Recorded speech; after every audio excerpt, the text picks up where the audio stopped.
Hey, I'm DeAndre Byrd, a senior out of Atlanta, Georgia, also a captain, play football here at Sacred Heart. Hi, my name is Malik. I'm a junior here at Sacred Heart University on the football team. When I think of Black History Month, I think about all the great accomplishments African Americans have done throughout these years. We can start from when I was a kid, talking about inventors, entrepreneurs, politicians, entertainers, even student athletes. I mean, I think we made a tremendous jump ever since, I can't even name the time. I'd definitely say I think of just the power of Black people in America or in the world, to sort of say. Just looking back at all the events such as like Martin Luther King and his movement, just everyone and their impact in Black history, just showing the power that we have, that we could influence others, just to show them how much we went through and how much like we're important as well, just as everyone else. How did Black history affect me as a student athlete? I would say personally, I wouldn't say it affects me, but I feel like every day I wake up or every day I step into this facility, I feel like I have a standard to withhold. Something I want to do every day is just make sure I get my best foot forward so I can represent not only me, my family, this university, or whatever the case may be. It's a huge thing on my shoulders that I carry with a lot of weight, and I just try to make the best out of it. I definitely say Black history affected me as a student athlete in a way of showing me that I have more power than I would have ever thought possible in my life, you know. I have a platform as an athlete, as a Division I athlete at that, to speak up for other people, you know, to create awareness to things that probably wouldn't get awareness, you know. So it definitely had a major effect on my life, to where looking at when LeBron, you know, when he had the movement of like shut up and dribble, like that wasn't a thing. He wasn't taking anything for that. So he really like showed me there was a lot of power in you.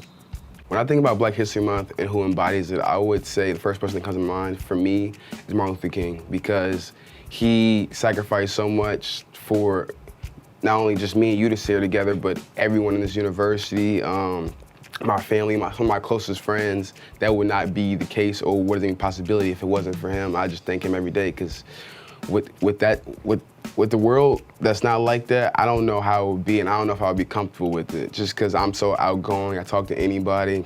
I don't really have a radar of who I really talk to or who I mess with. It's just if you have great energy, if you have good vibes about you, and you have good intentions, I want to be around you. Oh man. Honestly, I don't really have one specific person who embodies Black History Month, in my opinion, but I've definitely seen a lot of people around, like in my community, that embodies Black History Month, who really go out there and try to show that, hey, like, we're important too. Like, we don't hate anyone, we just want love. We want to love you, you know, just peace and stuff like that. I don't think anything really changed my perspective on Black History Month. I would just say that more so the fact that we all need to be thankful for where we're at today, and we need to treat everybody with respect, no matter the skin color, no matter the nationality they are, because everybody's life is priceless. I'll definitely say in recent times, you know, the killing of George Floyd, Ahmaud Arbery, just those things that happened recently, and just looking at how a lot of people came together to have peaceful protests, and just the way how they really wanted justice for what was going on and just wanted equality, you know. There was a lot of bad things that happened, but you know, it's bad in the world all over, no matter who it is, no matter the color of your skin. But just those things recently really showed me that like it's an important thing, like that we really just want peace and like love. We just want everyone to know that we're equal too. Like, don't treat us differently. If I'm being honest with you, I don't think I really celebrate Black History Month at all. I just feel like in high school for me, or prep school or middle school, whatever the case may be, we had things at school we would go to, like whether it be different foods that we eat at lunch. Even my friends would just hang out, just appreciate all the great people that came before us. Well, I just feel like with what y'all are doing now, I think that speaks volume to what this university is trying to do, and I really appreciate it, because I feel like we're starting a new chapter here, and I'm just glad that I'm one of the first people to be a part of it, and it's just starting something new. It's creating a new culture, and thank you guys for having me. I want to say I celebrate Black History Month in a month, you know. I would definitely say it's times when you just feel it, you know, like as a Black man in America, a Black young man in America, you know, Black student athlete, it's just times where I feel it in my soul and my body. You just like, you just go around, you just feel proud to be you, never down about who I am. I'm always happy to be a black man in America, and I could never not be thankful to be a black man in America. So I definitely celebrate it, or like love to celebrate it in the ways of just like going around and like telling people I love them, trying to make them smile, trying to make their days better and show them that I'm just as good as you and you're just as good as me. I remember when I went to a private institution for high school, my first 2 years, we had a couple good guys on our team. The school was predominantly white school, obviously. Me and a couple other guys were recruited to the school, probably like 5 or 6 of us, very talented. We're there to help the school academically and athletically. But it came to a point where during the school year and during our football season, every night after our game, like we played on Friday, Saturday the news would come out with the score and stuff like that and who won. I remember every Saturday, AJC would write down in the paper, which was crazy to me that they would even write it, basically how the school recruited black athletes. Only thing they're there to do is to play sports, not really there for academics, basically making us feel like we were lesser humans than anybody, and we were just athletically gifted and not academically. And if I'm being honest with you, that school was a private school and it was very hard to get into. And for us to even be there, our academics had to be in par.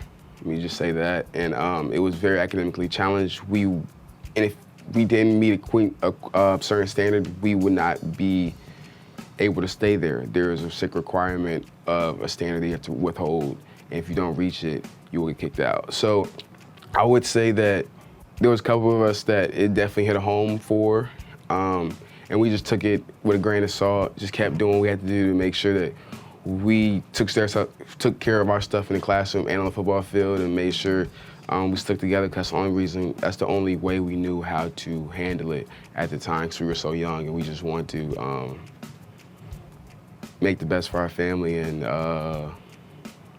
just be good in everything we do.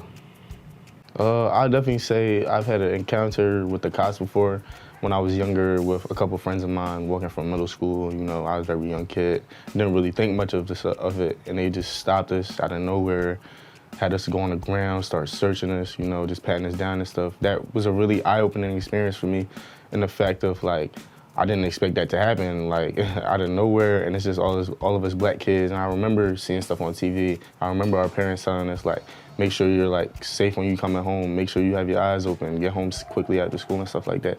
So that was definitely eye-opening, and it was definitely a surreal experience just to see how like me and my friends were treated at that time, because we were black, because they thought we got into a fight with other kids just because they said, oh, kids got into a fight at the bus stop right up the road, like, So it was definitely like a surreal experience to me, and it was very eye-opening.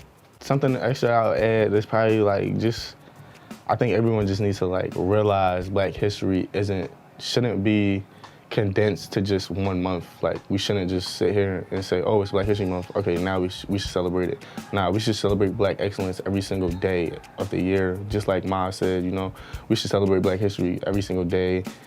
Just be proud of our Black men and women, like, and our Black young queens and kings coming up, growing up, It's a very hard world out here for Black people in America, and others as well. Like, you can't just sit here and say just Black people, but it's just very hard for everyone out here, and we shouldn't just condense it to just a month. We should celebrate it every single day, because everyone out there is doing something great on their own, in their own way, every day, day in and day out.